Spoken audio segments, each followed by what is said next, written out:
morning po. Ayan, tingnan nyo yung ating kapaligiran. Nag-i-snow na naman. Pero haba naman bumabagsak yung snow, nababawasan yung lamig.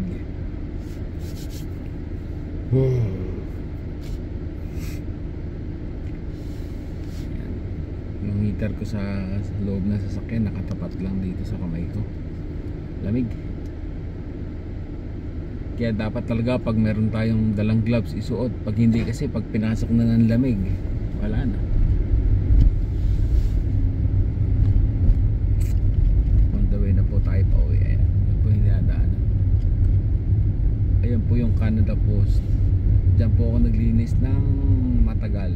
Siguro 7 years. 7 years po tayo dyan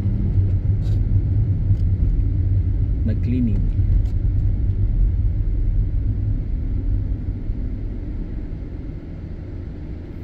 Yan. Nakikita nyo po, dito po sa amin sa small town, ganito ang itsura.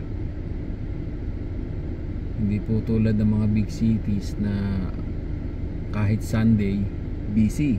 Dito pag Sunday or holiday, weekends, tapos lalo at ganito yung panahon,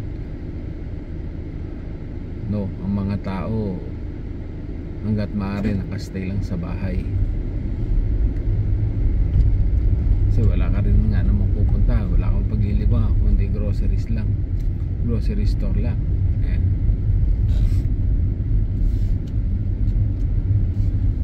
Kaya sabi nga nila malaking natitipid pag nandito ka sa small town nakatira. Pero dahil sa mahal na rin ng bilihin, tumataas na rin ang mga renta sa bahay, pati bentahan ng bahay, soon hindi na magkakalayo ang mga presyuhan sa big city at saka dito sa small town, small cities. Na-share ko lang po yan dahil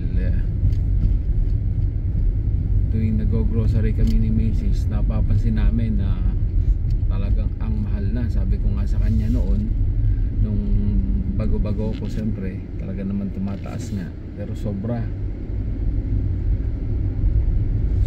lalo yung bigas. Yung bigas, pagkain talaga nating mga Pinoy yan. Bibili at bibili tayo niyan, hindi natin maisang tabi. Pero 40 plus na ngayon, dating ko ano lang yun, 20 plus lang, doble na.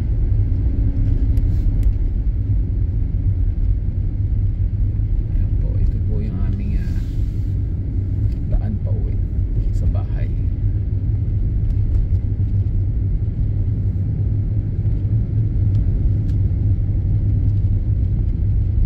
Weather negative 15, malamig.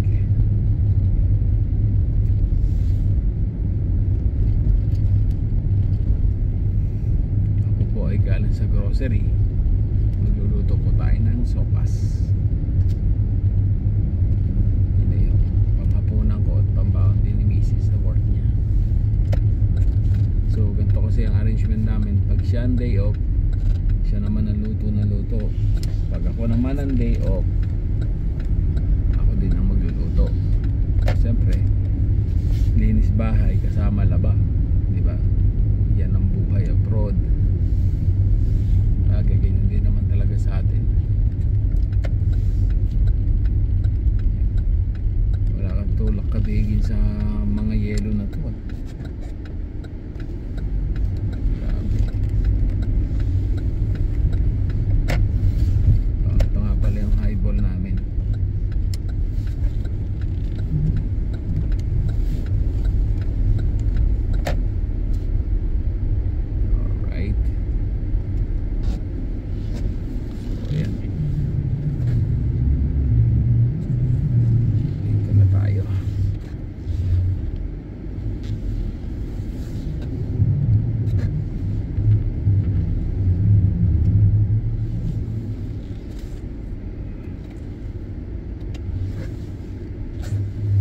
Okay, yun lang po. At happy Sunday. Na-share ko lang po sa inyo at gusto ko ipakita tong aming maliit na lugar, from grocery stores to bahay.